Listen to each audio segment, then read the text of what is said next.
Guys, good Wednesday morning. I'm Jerry Miller, and welcome to Real Talk with Keith Smith. Thank you kindly for joining us. We're live on the I Love CVille Network across Charlottesville, Central Virginia, the Commonwealth, the country, and the world.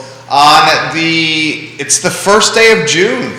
On the first day of June here, 2022, a lot of topic and conversation matter for today's show, as all of us on this panel right now are looking at the big board, the screen, the TV screen in our studio in CNBC. We'll talk market, we'll talk housing, we'll talk inventory, we'll talk rates, we'll talk demand. We give some props to Keller Williams and Yes Realty Partners for presenting the show, and of course, our key presenter is Ross Mortgage and Scott Mortgage Morris. Thank you. On that note, let's go to the studio camera and welcome Scott and Keith to the program. Gentlemen, the band is back together. 2 weeks, I believe, off. I love it. Good to see you guys. Yeah, it's been 2 weeks, but it's been a while since just the three of us, right? That's what I'm saying. Yeah. I think it's been longer than 2 weeks. I thought your lead off into the show was going to be allergies. My allergies are horrendous. Scott, I think, is in my boat. Yeah, you seem first to be time in my spared. life. Yeah, tell me what you're experiencing. Like swollen lymph nodes. Yeah. I've had like every kind of test you could imagine. I literally thought we're going on. This would be week 4, I guess, and I thought I was dying. I've had every kind of blood, whatever test imaginable. You were going to get a CAT scan. I'm scheduled for tomorrow. You're going to get a CAT scan. It's already scheduled. At this point, I'm kind of like, do I do it, do I not? Now my wife and my assistant are both like, you're going to do it. Yeah, but okay, time out. What are they actually scanning for? I don't know. I'm like worried. That was a Keith joke. That was a zing. I was trying to do a zing. All right. I mean, yeah. It's bad. It's bad out there. We've been told it's the oak pollen in 2022. It's certainly impacting me. But the distinguished gentleman has been spared. I mean, look at the distinguished gentleman. I've been spared because several years ago I went through a 2 or 3 year. It was about 3 years worth of shots. Oh. Not those over there. These were in the arm. Okay. And I did that. And I'll tell you what, it worked great. But it was like once a week. I went for like a series of like six shots in each arm on that kind of thing. I would take all the shots imaginable. For like the last month has been like miserable. Yeah. Crazy. I'm with you. I'm 100% with Scott right there. Well, the interesting thing about the allergy, I'm sorry to get off for the allergies thing, is it's also messing up people with COVID, right? So do I have COVID? Do I have allergies? It's kind of a... I'm hesitant to even bring it up. We just cracked the threshold of COVID being around. What was the number we talked yesterday? Was it considered a different tier of category of COVID around here? And folks like Keith are saying are confused between allergy symptoms and COVID symptoms. I can tell you right now, I think our region is considered high. Okay, that's what it is. Right, Is that what it is? The high. Let's get the Alfred in here. I don't know about our region. Are we considered I'm pretty sure we are. Yeah, I know we are. I'm pretty sure we are. I know we are because tomorrow's commission meeting is going to be in person. Oh. But we all need to wear masks and sit 6 feet away because apparently we've been rated as high. See, that's why I was hesitant. Scott's got, he's let's go, Scott. I mean, I won't be there. I'll be in a car, but that's a whole different story. We still playing pandemic. I think everybody's learned that we're going to live with this, and anyways. Judah's of that mindset. I'm of that mindset as well, but we're not going to go down that road today on the program. Scott, why don't you get us started with what we're going to do is turn into the first sizzle reel. It is the first Wednesday. It's the first day of June in 2022. Where would you like to begin, Scott Morris? Well, I mean, if you look at what's been going on, I've seen a lot of pessimism and a lot of optimism from professional people who do this. And the bottom line is we're starting to see some demand turnover, but twofold, we've also seen, at least nationally, a 9% increase in inventory, which is the largest increase in a single month since the data's been recorded. So that's great news. At the same time, we're seeing a real slowdown in mortgage applications. I think it's twofold. I think it's inflation, it's job growth, which supposedly is still very strong, and ultimately, how that pertains to your average purchaser, again, as always, goes back to some pretty simple fundamentals. What are you doing that's affecting your personal purchase life? Are you having kids? Do you need to downsize? Are these decisions that you're making based on real life scenarios, not just the whim on moving into a house? And that's what truly drives activity. And if those are the things that are driving you out looking to purchase a home, if you're just getting in the market, you're burning money in rental. Getting into a home that you can build equity in right now is just as important as it was 3 years ago. And in fact, 3 years ago in 2018 was the last time that we saw mortgage applications at this marker. So we're really not in a bad place. We're just slower than what we have been. So the whole Great take. So the whole month of the ending of last month in June and maybe into July, seeing how the market is going, we've kind of titled the shows "Oh Shift." I know. I like it. Super creative. I like it. Super good. Creative. So "Oh Shift." So I'm kind of asking everybody who's in these seats here, from your perspective, I think you've kind of just did it a little bit, but what do you see mostly shifting in the market? What is the big shift that is currently, or is there one coming in your perspective? So, I think I've said this, we're gonna go through some change. I think we're gonna see rates tick back up. I think they get a little bit higher, but I think we're essentially at the peak. So when I say a little bit higher, we're actually lower now than we were 45 days ago. But I think that's temporary, though, right? We're gonna see things come up just a little bit more. But what's going to happen is we're gonna see a bunch of volatility in the market related to the economy is great and can support all of the everything that's happening with what the Fed is doing, and then we're gonna see real things happen that are gonna. Then the other side is, oh my gosh, things are terrible, and we're definitely running into a recession. The truth is, we're probably running into a recession. I think we're in one, but that's a whole. Correct. That's my. We just I think when printed it yet. I think when we have this show a year from now, everybody's going to say this is when it started. You can't have. I mean, my God, I filled up my truck. It cost me $100, right? You can't have that kind of expense. We went into food shopping on Sunday, and half the shelves were bare, right? And they were staples. There was like the pasta shelf was bare. I went to go look. I mean, we're even making these decisions. I said, I'm going to pick up a T-bone and grill it up. I looked at the price. I said, yeah, we're having chicken. What's the price of a T-bone? It was like $30 for. It was a pretty decent size. Yeah, that's T-bone. That's up there. And I said, you know what? It's only mom and dad. We'll do chicken.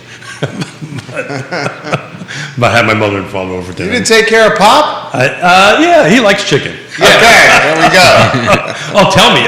Trust me. If I would have showed up with a T-bone and mom and pop was over, I'd hear it. Oh my God, you spent $30. Yeah. Oh my God, you spent. Oh my God, you spent. Ray Cadell, hello. Carrie Rock, hello. Carrie Rock's going to come on a Father's Day edition. We're caught at Father's Day, but I want to give a shout out to Ray. I've been tracking. He did some pretty awesome shows over at the Homestead. I was following him on Facebook. So he pretty cool stuff that he's doing. Looks like he's back to rocking and rolling or swinging, whatever band music. Big Ray and the Cool Cats. There you go on that. So that was great to see that. I love, if Ray is watching, I would love Ray's perspective. He is watching. On, thank you, on what he's seeing and shifting, because, Ray and myself, we've kind of been through this before. I'm just curious what he's seeing while he's thinking about that. We've been talking about, we touched a little bit into applications. When we started this 4 or 5 months ago, I've been asking you, how's your applications week over week? How's it tracking? It's down, right? It's down. Now, at the same time, the first-time buyer activity is where the most activity I've seen is. We're having right now. Right now. Oh, great. The biggest slowdown that we're seeing is in resale. that I'm personally seeing. I don't know I can't speak for everyone, but I can say that that's What do you mean by resale? someone who's selling a house and Got it. purchasing another house. Got it. Move up. We would call like a move up kind of thing. But you're seeing the first time increase.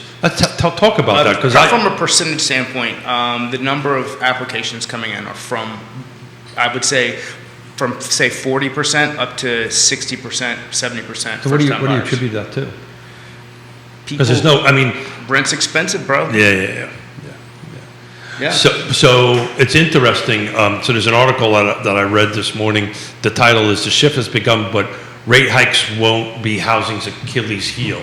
Right. You sent us that link. Yeah. So that's Inman, right? Inman. Yeah. So rate increases are not scaring off your first time home buyer because they don't make their decisions based on what's going on. They don't know. Their they decision make it by to their monthly purchase, payment. exactly. Their decision has, they might say, well, I see this in the news, but they still don't know how that affects them.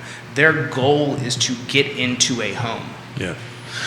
Well, I'm encouraged to hear that, right? Because my fear would be with the current shifting going on is that the first-time home buyer would kind of step away. I know Ray's big into first-time home buyers, so it works a lot with them. As do you. I do. So we're not seeing a slowdown, right, on that end of it. But we're actually seeing an uptick in requests for listing appointments, which has really been happening over the last 30 to 60 days. So what's that mean? Well, what it means is, hey, please come take a look at my house. I think I want to list it. Oh. Please tell me what you think the home is worth. So these, what we call listing appointments. So are they shopping? Are they shopping agents? Are they? Oh yeah, I mean. Or are they kicking the tires on their home? Both. Well, that's a great question. Look, hopefully, people. You guys have been around the block. Been around the block a little bit, so we get phone calls because of relationships on that end of it. But just like with mortgage, people shop, and that's great. And that's what one should do. I think it's mostly like the question I got asked at the ball game, at the UVA baseball game. Tell me what's going on in the market. Tell me what my house is worth. Tell me, are we increasing? Are we going backwards with value instead of going forward with value? Well, we're not going backwards. That's for sure. No, and I don't. We've been talking about this forever. Double-digit appreciation is more than likely not going to happen next year. I'm sure Scott can chime in on that. But I think we're going to go back to a very consistent 3 to 6%. I just ran a 20-year spreadsheet for Albemarle County, single-family detached, no new construction. And I did it 20 years because it takes out the time of great unpleasantness. And it was roughly like 5.5% average for over 20 years, right? I think at the 10-year mark, it was somewhere in the 4%, 5%. So, that's the healthy appreciation year over year, just like your interest rate, right? Aren't we kind of where we're supposed to be? I think we're actually higher than we're going to end up being on an average. I think, you look out 12 months, we're in the upper 4s. And what do you think that? What's that? Why do you think that? Oh, because, I think he's been consistent with that. It's a couple fold. One, I think the institutional money is oversold because due to the inflation scare, which is we're coming back down from. I think they're going to overbuy through the recession news, and I think that the U.S. 10-year, which is was forecast to be at not to exceed. Gosh, how are we even going to get back to 2? And now we're at 2.8. X, and I think we get up to probably chase 3 again, and then we come back down into like 2.5 range, and that I think puts mortgage rates on the high side at around 5%, and we settle in at about 4 3/4 this time next summer. A lot of content coming in, a lot of questions. Good. So Ray Cadell answering Keith Smith's question. Diesel is approaching $6 a gallon. The Big Ray and the Cool Cats truck gets 8 miles per gallon. Just this coming weekend, 657 miles divided by 8 equals 82 gallons times $6 a gallon, $492 just for fuel. Plus, I cannot charge the client because he probably signed his contract with me a minimum a year ago, sometimes 3 years ago. Small business people like me are getting crushed by fuel, personnel costs, maintenance, hotels, airfare, and other charges. I don't know, man. I tell you what, they cannot charge a client versus don't want to charge a client. You want to take a charter out to go deep sea fishing and you booked a year ago, they're going to tell you there may be a fuel surcharge depending on the day's rates. Yeah, that's true, but he probably, with the contract that was done 3 years ago, did not have that language in there. Because nobody thought about it. Right, and a lot of custom home builders got burnt with that as well. Yeah. Well, but you're right about that, Scott. Well, that's because, prior to this inflationary pricing, builders, and we actually have a show coming up. I promise you that boat charter didn't have that in there either when that. So you're saying it's just, hey. I'm not going out Yeah. unless you pay me this amount of money, right? It's cheaper for me to park my boat at the dock than get in there. I think for Ray, it's a little bit different because he's got employee, a whole 100%. And then the accounts for a long period of time. But exactly right. Then there's the whole relationship cost on that end of it. But that kind of goes into this conversation of, maybe we need to start talking about the R word, right? To me, that sounds recessionary. To me, we've been talking about the cost of inflation on the overall economy and the housing industry. Jerry and I, everybody at this table, since beginning towards the tail end of last year, Absolutely. that this was our concern, and it's coming true. So at the end of the day, my suspicion is it's probably costing Ray to go out there and do that. I don't think it's, and Ray, you don't have to answer this. I just think his margin has gotten tighter. I think he's still probably got some meat on the bone. I just think that meat is not as... The point I'm trying to get at is everybody's margins are getting closer to zero. Oh, yeah. Right? Our guy that cuts our grass twice a week, because they just doubled his rates. I mean, now it went from $50 to $100 per cut, right? $100 a cut. That's a nice little price tag I've got there. 2 acres, so. Okay. But Yonna this morning said, you know what, let's go buy a tractor. I'll cut the grass. Wow. So, I know. I tell you what, I've got somebody doing it because for me it's like 4 hours on a 61-inch zero turn, and that to me is, they show up 3 zero turns and knock it all out in 45 minutes. Like what's that run rate? 300 a month. Okay. Super. It's actually not bad. It's not bad at all. But everybody's starting to do that. You're starting to see creep its way into new construction. You're starting to see new construction, heavy hitters tightening their radius back up. It's not necessarily market. It's going, alrighty, well, I don't, the cost for me to travel for trucks and equipment and stuff like that to travel. I'm gonna have to sneeze here. Strawberry. Look at the lights. Look at the lights. Strawberry. That's the trick of the trade right there. Working on it. Strawberries and looking at the lights. Questions. The light thing I've known about, the strawberry. Strawberry. Look You at the did not lights. know about the strawberry? The strawberry thing is brand new to me. I may have just made that up to get Keith to do that on the show again. shut No, up. I'm joking. I did Stop. not do No, that. you didn't. Look at me and tell me That is an industry insider tip. This is for. I'm gonna call Domingo up. This is for Scott Morris from Kevin Yancey in Waynesboro. Thank you, Kevin. Explain, Scott, the financial reasoning that qualifies people for a $1,500 rent payment, but not a $1,000 mortgage payment. Ooh, great question. That's an actually super interesting question because I find that more often than not, I can qualify them for more than what they qualify for in rent. So the rent formula seems to be 3 times rental rate and income. So I just went through this with someone who works for me, and we came up with that she needed to make $50,000 a year to be at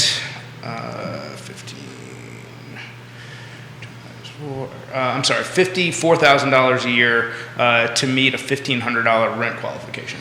So the real answer to that is on the rental side, there's no regulatory requirement. right. It's very subjective. It's Right. what you determine and what I determine on that end of it. But I can tell you, Rent is very much the Wild West. So as opposed to, let's say you don't have you've got very minimal debts. So your total debt to income, 50 to 55%. So that means if you're making $3,000 a month, you qualify for a $1,700 mortgage, as opposed to you don't qualify for a $1,500 rent.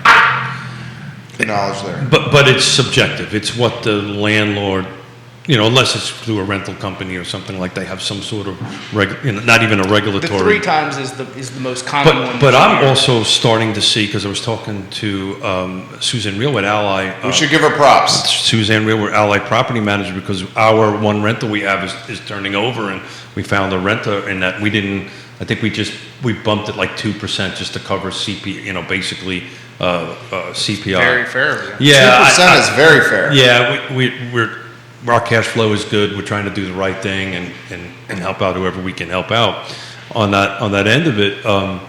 But she was telling me the norm now is, like 3 months security up front. So not only do you the qualification requirements or the finance requirements is with it, but just think about it.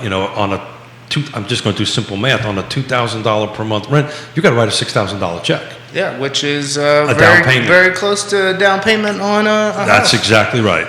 So thank you for leading me into this. So are you starting to see on some of your first-time home buyer products that we're still at like 0 to 3%, that kind of thing?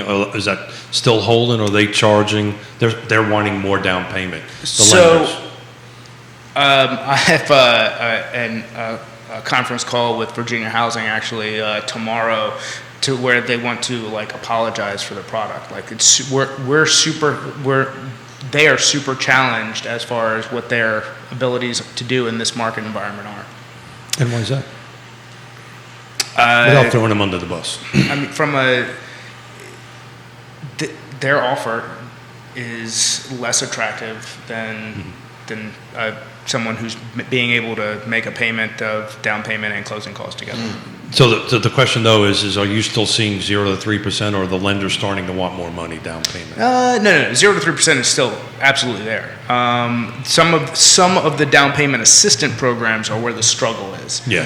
Not in. I can speak to that personally. Yeah, not in your traditional, USDA, FHA, 3% conventional, whether it be home ready or home possible. Those are all there's no change in what they're doing there. But, yeah, I can speak that from the land trust perspective.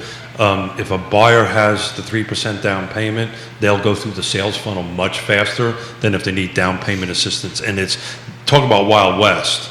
The down payment assistant models, they're very different from A, B, C, D, and E. There's really no conformity to it on that end of it. So, generally they'll go through the sales funnel. And I was just curious if that 0 to 3% is still holding. Yeah, absolutely. Great. That has not moved at all. Neil Williamson, for both of you guys, millennials, unlike us graybeards, What are you pointing at me for? Keith, I don't have a beard. have not seen 4% plus interest rates. And Optimus would call this an educational opportunity for people. So you say millennials weren't purchasing homes in 2018? Well, the millennials also saw it during the pandemic. So 39. But you also have to put a 2018 what the age was. So right now, So 47. a millennial's like That would still 39. count as a millennial, A geriatric millennial is It's 40. 30. Yeah, 39 So years hold the old. time out. Gray beard, geriatric. Yeah, there's a geriatric I'm sitting millennial. here. I'm Yeah. sitting here. He's right. That's what they're called. The older Geriatric millennials. millennial. Really? Yeah. That's the nomenclature for a 39-year-old or 40-year-old millennial. He's right. He's exactly right. Yeah, I got gray beard and So 2018, the rates were for 5%. yeah. And they were buying, and I didn't bring the stats with us. We can go back because I actually have a year-over-year appreciation. I'm building this 20-year spreadsheet. I did Charlottesville, Albemarle Green. I'm working on Fluvanna and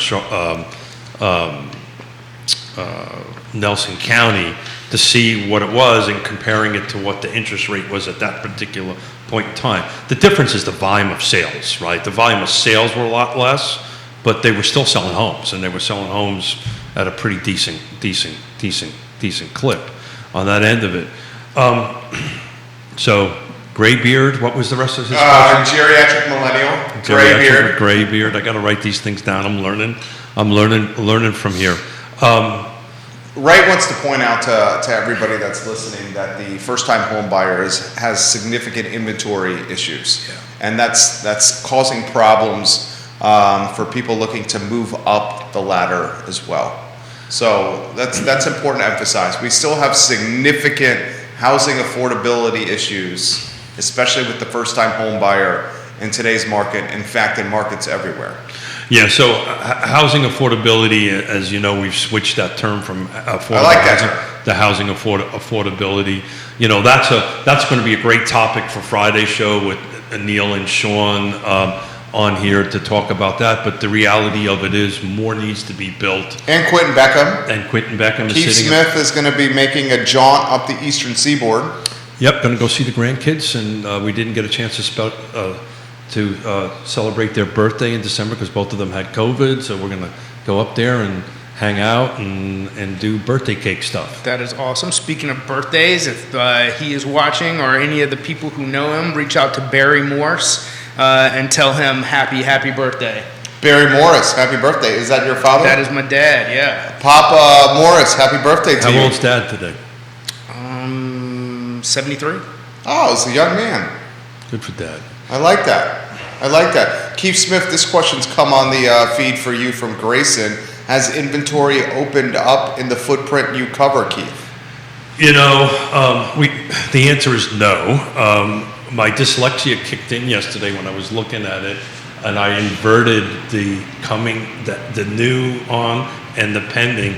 Yesterday it was about 118 to around 80. So 80 new homes came in the footprint, 118. I got all excited because I inverted the two numbers and thought that. Who pointed that out to you? Was it Greg Slater? No, it was Emily Funk. Okay, we love Emily Funk. I said, Emily, this is great news. And she said, dummy, you're reading the numbers backwards. Emily Funk, we appreciate you. On that stuff. So, hey, I got to ask, do you mind if I jump in with a question? Mm-hmm. So, I got an email, been getting these consistent emails, which is kind of scaring me. You know, we get them all the time. Non-conforming, is that starting to make a comeback? I mean, so the big non-conforming product is an investment product called a DSCR loan, which is a debt service recovery loan.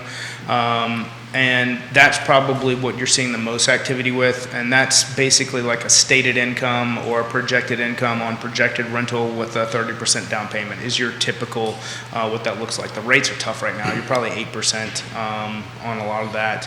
I say the rates are tough. If the cash flow makes sense, then you know it's probably still not a bad. You know, it's not the worst thing in the world. However, it is what I foresee having the government thought second homes, especially second homes being treated as investment properties, had the potential for default. That's why they put the LLPAs, the loan level price adjustments, in place early this year. And I think that this DSCR product is probably walks the line with those on if things do have hard times, that's where some of the hard times will be felt. I mean, to Ray's point, you know, we're talking about loan product and what first-time home buyers can buy. Then there's like, okay, what am I going to buy, right? So, we've been talking about this quite regularly for seems like a couple of 3 years at this point. So, seems like non-conforming is creeping back in a little bit, which is frankly scaring the hell out of me. Yep. The ARMs initially were scaring me. No, ARM's legit. Scott's explained the ARM. ARM's legit, but the problem is short-term. Some of them don't. You still struggle to find good rates with them. I was about to say, because short-term debt right now is looked at as so scary that the 3-year ARM is not probably as attractive as it could be. Yeah. So the 7 and 10s is what I was looking. Yeah. And the rates are not that different than a 30-year, right? It's a quarter point, a half point. That sound about right? Yeah, that's about right.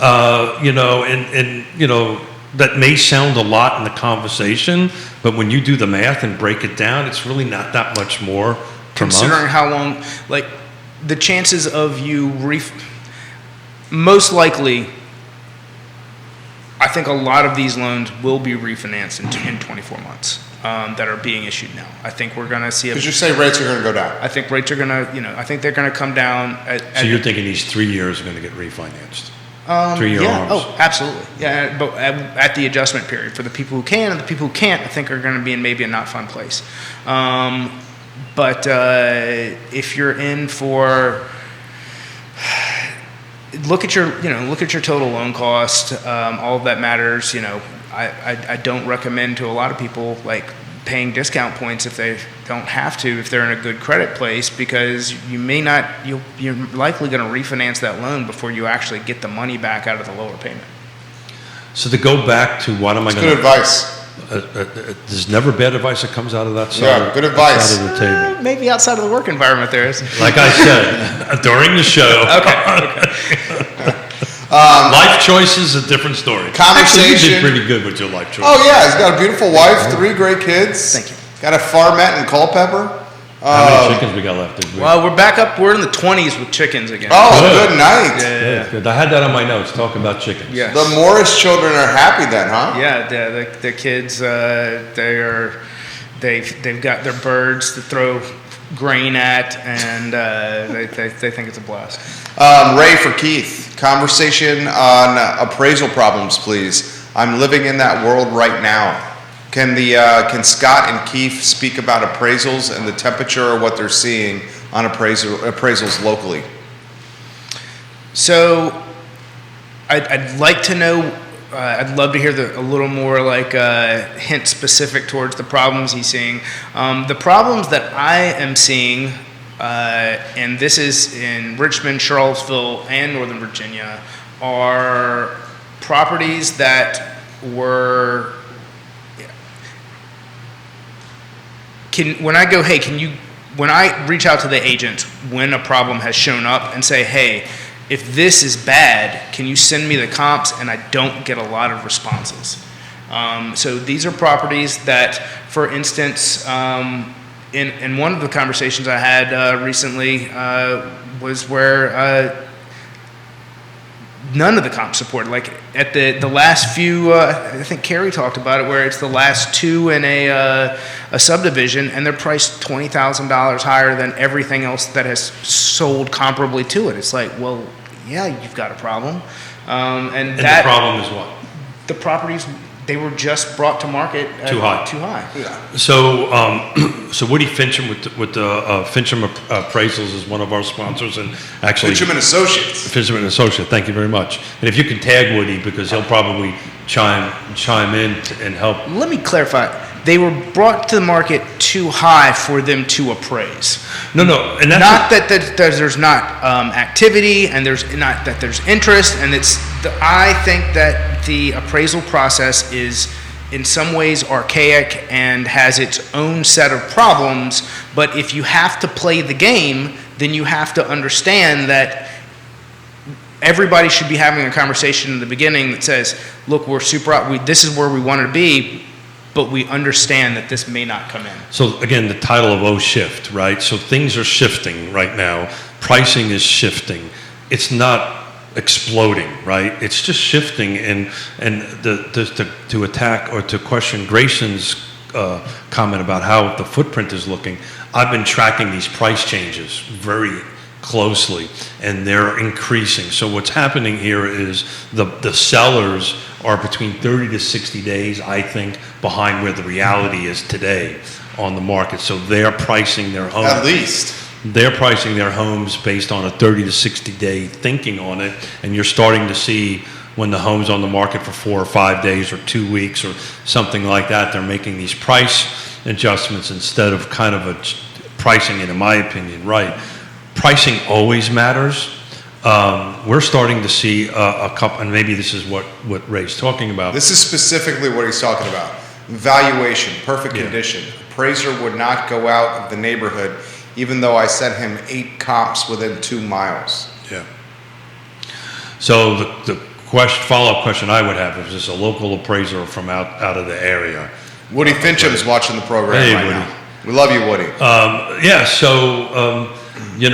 Woody for sure can chime in. He's an expert on appraisals, but on the sales side, we've been kind of listing heavy for quite a while. On that, we kind of intentionally done that because that's where the market is at the moment.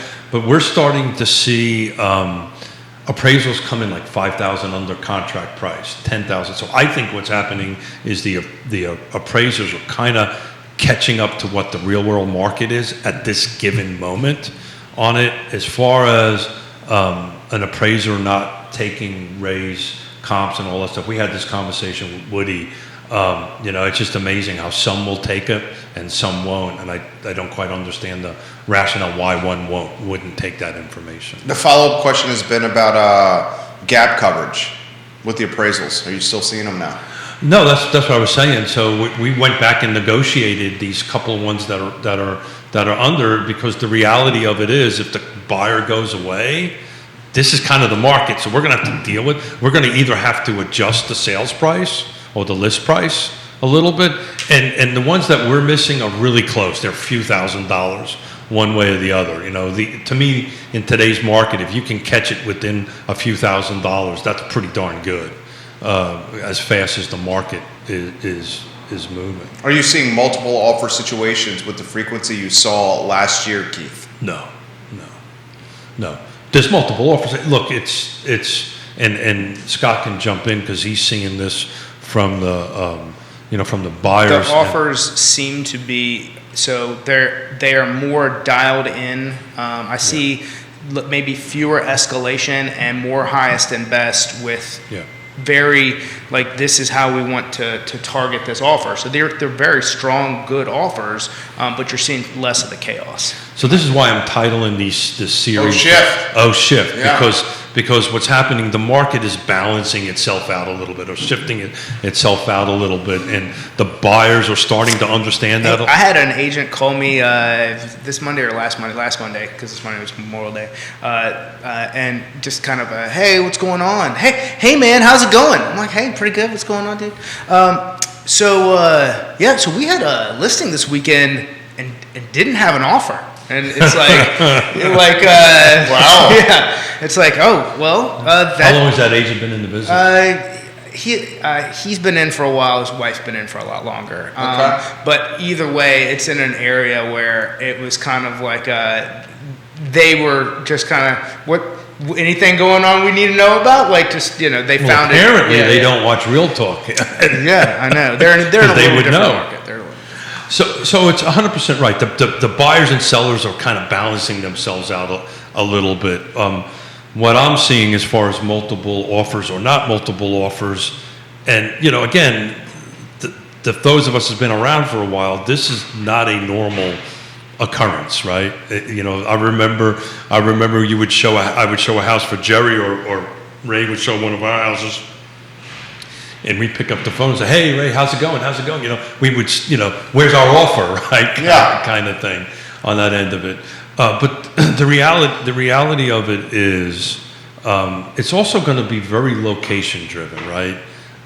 We're back to the fives, right? I talk about all the time: location, prices, features, condition, and timing.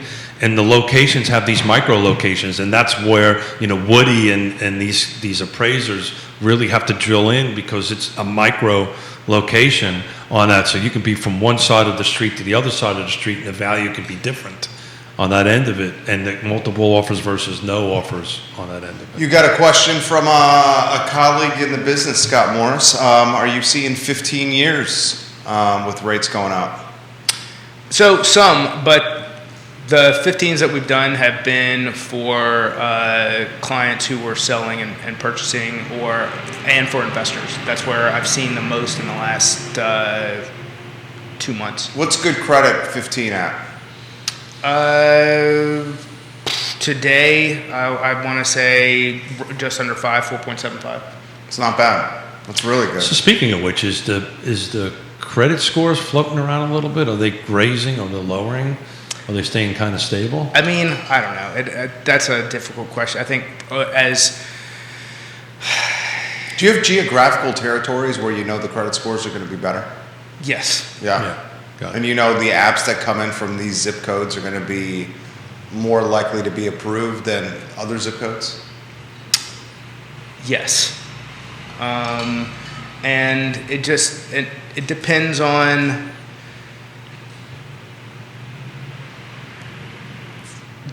the volume. Sometimes, so the average for me is about 1 pre-approval per 3 applications, and you look at, and that's with every area combined. So there's areas in Petersburg or outside of Charlottesville and Fredericksburg that I probably have. It's probably 5 to 1, and then there's areas where it's 2 to 1. What do you think about that? Yeah. That makes sense. Yeah, I mean, that's actually, as you were saying, I thought that was a pretty good success rate. I mean, close rate or conversion rate, whatever terminology you guys use. It's fantastic. That's actually pretty awesome. So on that end of it. And so you get that, and then the challenge has been, so typically for two pre-approvals, one will turn into a contract. That's where over the past few months things have been more challenging, is getting some of these first-time buyers, depending on their circumstances, under contract. But I think that as we shift, you're going to see we'll normalize back into those numbers. So Carrie's got a question for you. Carrie Rock's watching the entire Hey, show. Is that not biased approval? I mean, it's biased probably based on the agents that are referring. I'm just giving you an example of what I see. Ask him to explain that question, because I didn't quite understand that. Give us some more insight, Carrie, into that question that you have. I think what he's referencing is the knowing that certain applications from certain zip codes are likely to get more approved faster than others. No, that has absolutely nothing to do with it. It is. We're going down a slippery slope. Yeah, I know. It is 1,000%. The referral source dictates a lot of times the quality of lead, and the people who I work with in some of those areas, some of their clients have more income issues. So, if you work So you're in an talking area, about, I'm referring to you. If I get 5 Uber drivers and somebody who's doing Instacart for their workload, you've got to understand their challenge isn't just their income, but it's also they're considered self-employed. So how their taxes are viewed, how much income they write off through that. So this has nothing to do with approval bias. Yeah, this has to do with a gig market economy and how they are forced into a tax representation, and then how they have to fit that into mortgage pre-approval. That's good. That's a good take. And to Scott's point, COVID has created a lot of more, considerably more gig workers and people looking to get out of the 9 to 5. I mean, I've been struggling with this for 36 years, right? I've always been self-employed, and I never just understood it's so much harder for me as a self-employed person to get a mortgage and it's almost like it is hardest when you do not now none of us like giving the government money, but if you truly do not want to give the government money, it's going to be more difficult. It's a double-edged sword. You may have an accountant who writes down $50,000 in deductions in order to save you $5,000, but then all of a sudden you need that $50,000 to qualify for a mortgage. Yeah, and also how you pay yourself as someone who's self-employed. All of these things matter. Well, that's just amazing. Do you do? And if I'm going too far, please tell me. Do you do for No, pay? because our chemistry is working, because I was just going to go there. For YRP, how are you doing pay? Is it are you an employee of YRP? No. Are you doing partner draws? No. So actually, it's a great question. So each one of us are contract employees or independent contractors. That's our word I'm looking for YRP. Yonna and I have our own Yes Business Management. We've always done our business in an LLC. It's amazing how many conversations I have with real estate agents that they do it on their personal name. But when Yonna and I receive a commission check, we actually receive a payroll check from our own company. So YRP pays, yes, business management, Gotcha. pays us. So we actually we do our own payroll taxes on that stuff. Then there's draws and Sure. and all that kind of great stuff, which is a whole different animal on that. But we learned that almost 30 years ago, that we actually pay ourselves as if we're employees of a company. Yeah, that's the way to do it, to get around Most real estate agents don't do that. Well, I know, and then they have the issue that he's talking about. Well, then they have the issue he's talking about, then they have the issue of, oh my God. Doing it how you do it helps keep that issue, puts it more on the back burner. Well, what happens at the end of the year, they go, oh my God, I owe the government 20 grand. Right. And I don't have 20 grand on that end of it, so. Pay the tax man. Yeah, so we pay our own tax, but even doing that, it's hard for independent contractors or business owners. The process is just much more laborious. Well, the gig economy worker, the frontline worker, F&B worker, has never had more of a difficult time to buy a home than right now. And I know you disagree with that. I totally disagree. Because of the 18% rates. It wasn't the 18% There rate. was more inventory then, though. There was more inventory. No, there wasn't. Is that true? That's absolutely true. We had the only reason I had inventory is because I had a lot and I built it. Built the end of it, but there wasn't a lot of inventory to go ahead and buy on that end of it. But just to talk about VA, how difficult it was. VA was so screwed up back in those days, I couldn't use my VA certificate. I just couldn't use it on that end of it. Now, VA is stellar. It is the absolute best mortgage product available to anyone who qualifies for it and wants to use that ability. There's not a better product. There's a mortgage insurance that offers them zero down if they've. And the process is harder to go through, right, than a normal loan process, right? It's a little bit more, from a. Is that true? Well, so let me. I would disagree with that. I'm just trying to figure out. Let me try to get it out a little bit better. So what I'm talking about, so one of my pet peeves is fair housing and some sellers disregarding VA loans. It's a big time pet peeve of yours. It's a big time pet peeve of mine as a veteran.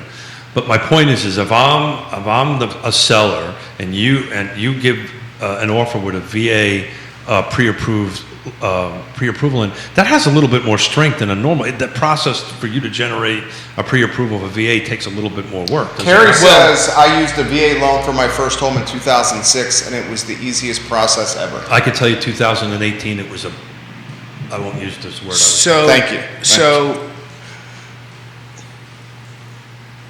do I? Yes. But this goes back to your online lenders, all of these things. So one of the things when it comes into like, hey, Scott, I need you to save this bad thing happened. Very often the bad thing was someone thought that they had a certificate of eligibility because maybe they're a reservist, they're a National Guardsman, but they've only got so much service time. And no one actually did the work to find out if they actually had the certificate of eligibility, or if they didn't, had they contacted the VA to actually get the VA to process one if they truly did qualify. So you get somebody that says, hey, I'm a veteran, and someone issues a pre-approval for a VA loan, they've only got closing cost money, they don't have down payment, and now you've got a borrower who isn't truly pre-approved. So yes, the first thing that any lender should be doing is pulling a certificate of eligibility along with the application and guiding that borrower and educating the realtor to let them know, hey, these are all the things that we've done to protect this transaction and protect your borrower and make sure that this goes well. And that's the point I was trying to make. Yes. Do I? Yes. Does everyone? No. Got it. Well, again, just to wrap a bow around this, I can tell you in 2018, it was horrible. And, so much so, I never really ever wanted to use it again. Now, I think the VA's changed a lot, because now I'm on the VA medical system, which I fought for years because of my experience of trying to get a VA loan in 1987, or 88 actually, 1988. In that end of it. So I'm glad to hear that it's better, and it's, the veterans and the VAs to me is a deep it means a lot to me. Let's hear from Woody Fincham. Hey, Woody. Fincham and Associates. We love Woody Fincham and Fincham and Associates here on Real Talk with Keith Smith. We were just brought in to do a review on a Virginia deal, Woody said. Custom home in Belmont. Appraiser did a really poor job.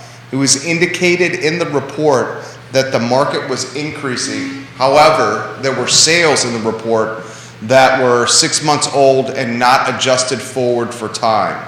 The report also stated that the home was an over-improvement in the neighborhood where there are several spot builds of similar homes and more underway.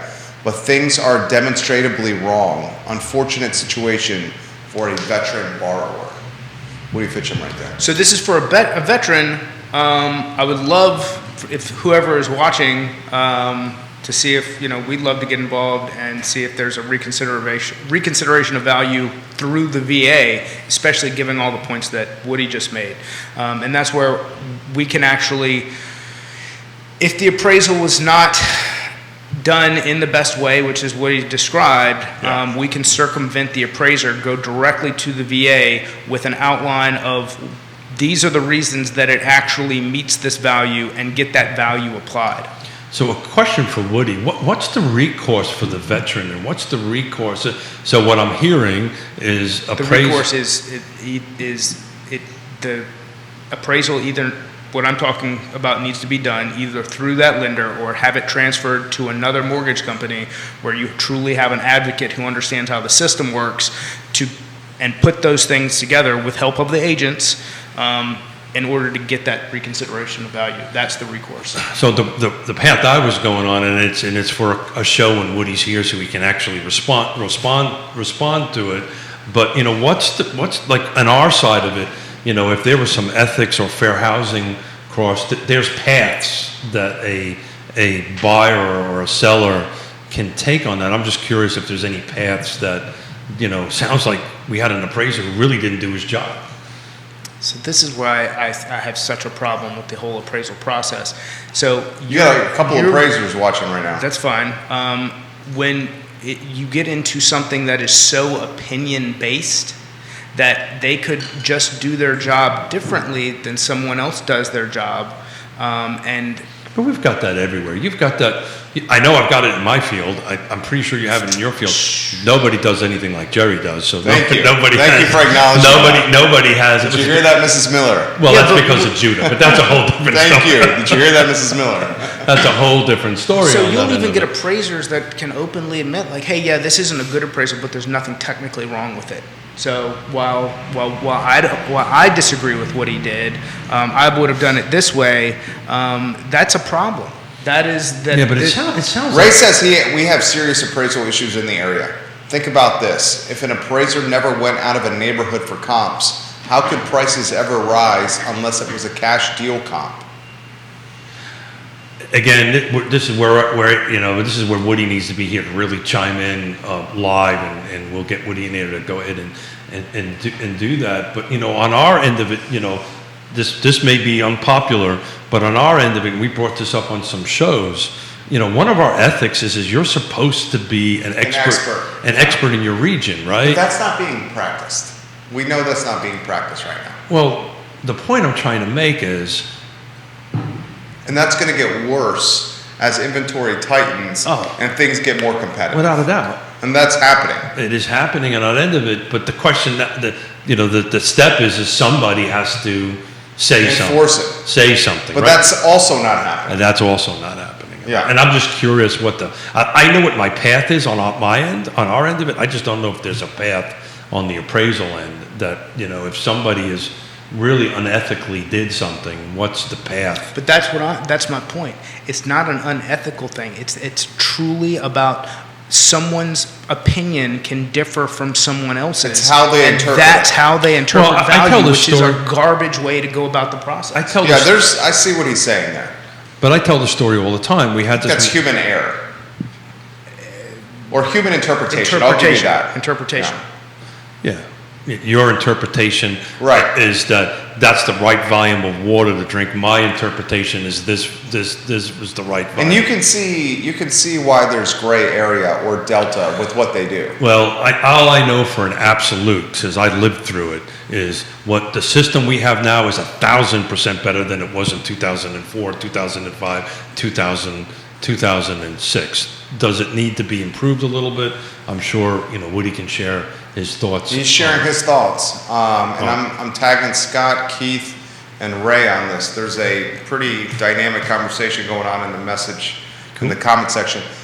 Woody says apparently Tidewater was done and an ROV that didn't go anywhere, so the borrower reached out for a private review because it was not sitting well with the borrower. Not sure how it's going to shake out yet. I believe they are using the review to appeal to the VA. So if they're using the ROV, and if the ROV, So let's define the ROV. reconsideration of value. So when we say what are the recourse for the borrower? The recourse for the borrower is the reconsideration of value. If the report was not well written or not well documented to the VA from the LO, and from insight from the agents, then very likely that the ROV didn't go anywhere, which again goes back to if you've got someone who doesn't understand how the process works or how they're not effective with the process, then see if you can get the appraisal transferred to another lender, have that lender who knows how the system works go after the problem. Or just start all over again. Right? I mean, there's how does that impact the because time? you can't start over so the VA appraisal is going to stick to the property. You can't just start all over again. You have to get whoever. Is that the new exclusive lender, to VA? FHA does that as well. Yeah. Okay. The appraisal sticks to the property? But for 6 months. Good Lord. So that's a big deal. Yeah. So it's on VA and FHA. Correct. Right. So regular conventional.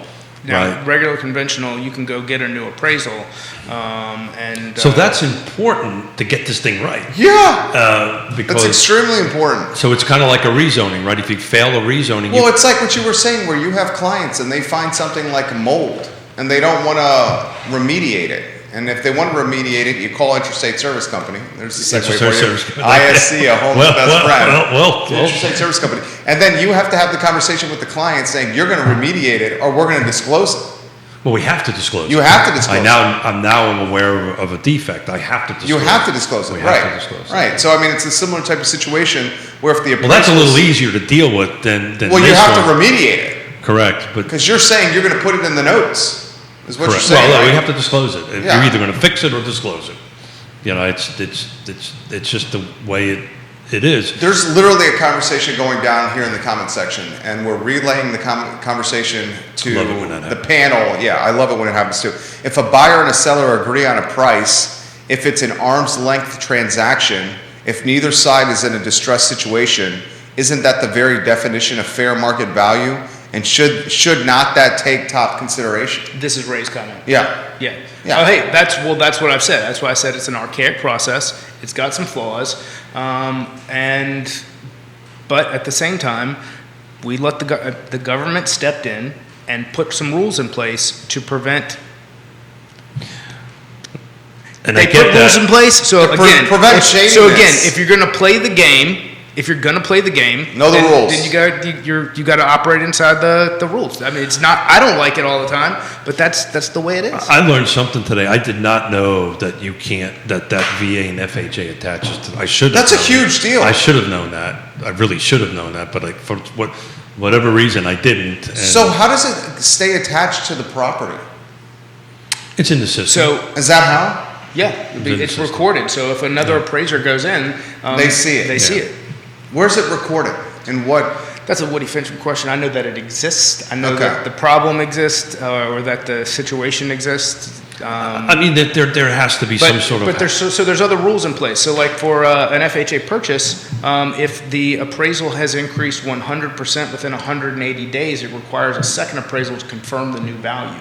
So if a flipper goes in and Got it. rehabs Proves the the property. property, they buy it for 200, sell it for 400, it's going to need a second appraisal to confirm that it meets the new value. So anything that the government has attached itself to in insuring value, because that's what they do, or guaranteed. So it's insured through FHA, it's guaranteed through the VA, meaning that if the borrower were to default, they're going to pay back the lender this X amount of money. So the government has put these things in place to protect its money, essentially. Dude, you're dropping knowledge today. Well, that plus protect the veteran, right? And I mean, I think that's the well, I mean, so attached to the property has less to do with the veteran than the government. Yeah, sure. Well, it's the same reason why when I joined the duty that I did, I had to sign 3 separate documents that I wouldn't get married, right? Yeah. One with the State Department, one with the CIA, and one But with you the broke Marine. that. Those I did not get married until I did not. Until you were out? Until I was out, yeah. I got married literally on the last day of my service. I did not do that. He says this, dude. And that was all about money, though. He's not in a about pickle. school. I'm living all of this right now. Who's he? Ray. Yeah. I'm living all of this right now. It killed my deal. The value the appraiser assigned was not even close to the agreed sales price. It's a VA deal, so now I have to advise my sellers not to take another VA deal. How does that help the veteran?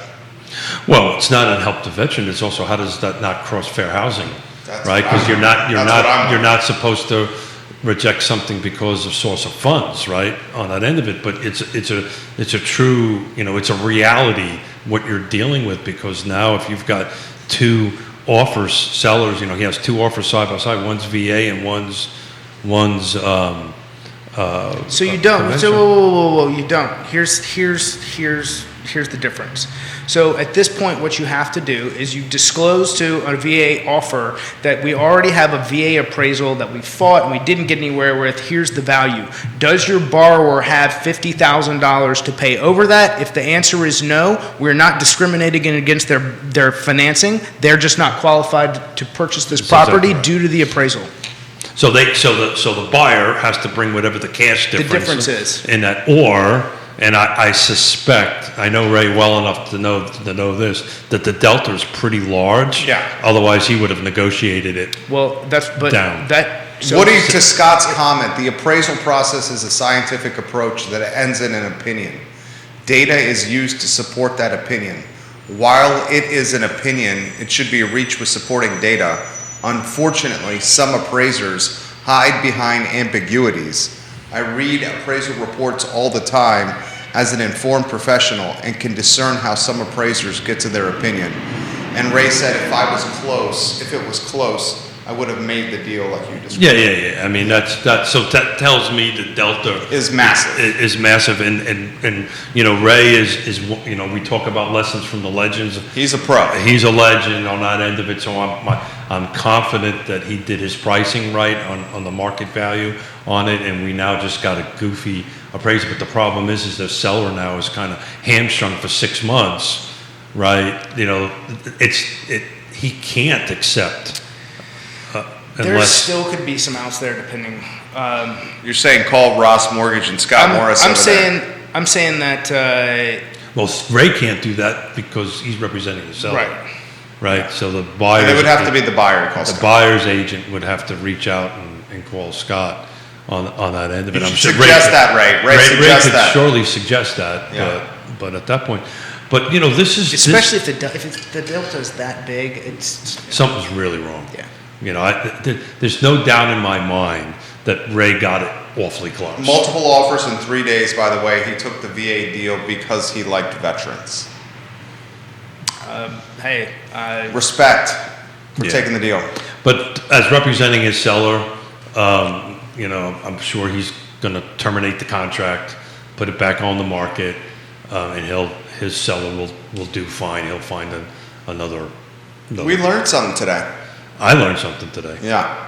Definitely. I did not know about that 6 months sticking to the land, and that is that's interesting. Substantial. That's a completely different market. 6 months. 6 months from now, clearly, it also could be better too, right? depending on which hat you're wearing at that and there's particular time. So there's some other things that need to happen for effective dates being updated, and you can sometimes get some adjustments depending on closed sales with new effective dates on a transferred appraisal, especially if it's transferred from one borrower to a next, and we've got significant events that have happened in between. But again, some of that's based on opinion as well. Yeah, well, so back on the opinion thing, just to wrap a bow around that a little bit, when we do CMAs, it's the same thing. It's the same thing. We do a bunch of... yeah, but your CMA is not, doesn't... it's not permanent like the appraisal. Yeah, but it starts the ball. I disagree with that. It starts the process, right? So Ray did that. Ray did his CMA. He did his analysis. Right. He went back to his seller, and his seller... But your CMA but doesn't determine financing. The difference is... It starts there that way. You've got to set the price. That's a fair point. Right? You got to set the price. That's right? a fair point. It starts that way. So right? if you have an agent that does a poor CMA, how does that affect everyone else? It means the property's going to be long in the tooth. The DOD is going to be way longer. Yeah, totally. DOM. Oh, from a short standpoint, not an overage. Oh, from a short standpoint? If it's listed too Oh, high? you're saying if I price it under... If your CMA is $200,000 below... So I've screwed my CMA up, is what you're telling me. That doesn't affect things in the process the way a $200,000 short appraisal does. Well, but he's saying the CMA if it's high, if it checks in high. But you're going to know that the first 2 weeks or the first week of it being on market when the phone doesn't ring. Right. Well, I'm just saying. And the correction for that is we go in price cut. Yeah, but then let's face it. Then the property could be. What's wrong with it? It gets scarlet lettered in this market with the price cut. All these things impact one another without a doubt. The point I'm just trying to make is that much like the CMAs are not appraisals, but basically it's the same thing. I agree. That's why the first advice I give a seller when they're talking about buying is, hey, let's get a CMA done so we've got a realistic idea of what numbers to talk about for the money that we're going to take from this transaction into the next transaction. So I talk about it on the show all the time. The reason I do the show and do all this sharp. It keeps me attuned on that end of it.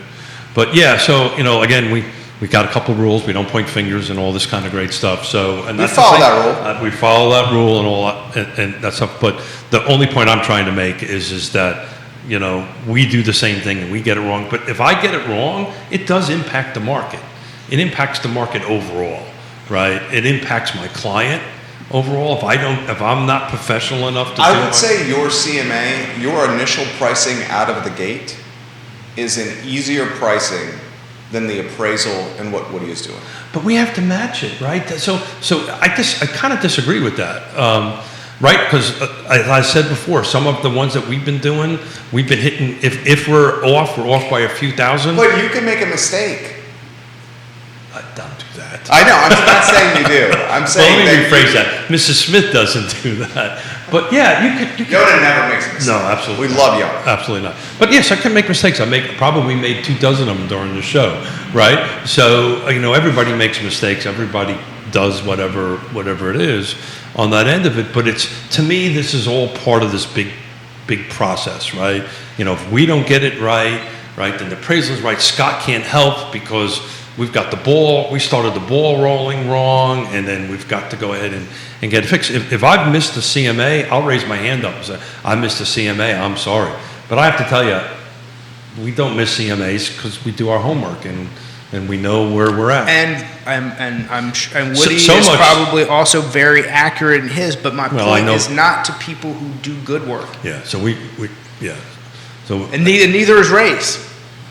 Well, to Scott's point, the market has spoke. It's back on the market. 2 pending comps in the neighborhood since were in excess of the appraised value of his deal, and multiple offers at, near, or above the list price. Only the appraiser disagreed. Yeah, and it happens, right? So what's the flip side to this? The flip side to this is like 2005, 2006 with these cups that we have on this table. Everybody got financing. Everybody got financing. Yeah. So, there's going to be, I don't even want to say winners or losers, but there's just going to be some hiccups through through the system. Each side of it always has it.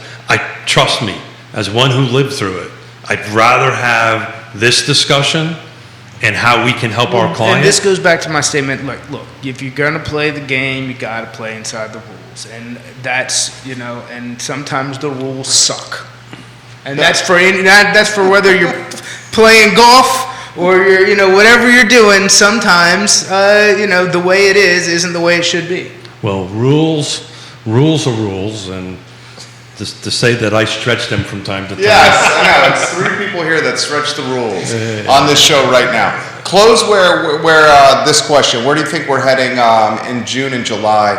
Will we see the traditional summertime slow with people out of town in Central Virginia?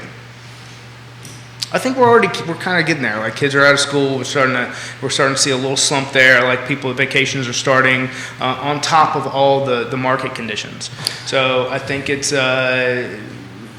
not an unexpected time that we're seeing some of the things we're seeing, especially with the external forces that are being applied at the moment. So I'm going to take the contrary opinion. I don't think we're going to see a slowdown at all. It's just going to be different, right? We've had this discussion. We've kind of dropped the term inventory from our conversation, right? At least we're trying. We're trying anyway. Doesn't seem to be working, but we're trying. I've been trying to pivot away from. You're doing a good job, Keith. I know that. Not really, but we'll get a thesaurus out and figure out what's a different word for inventory.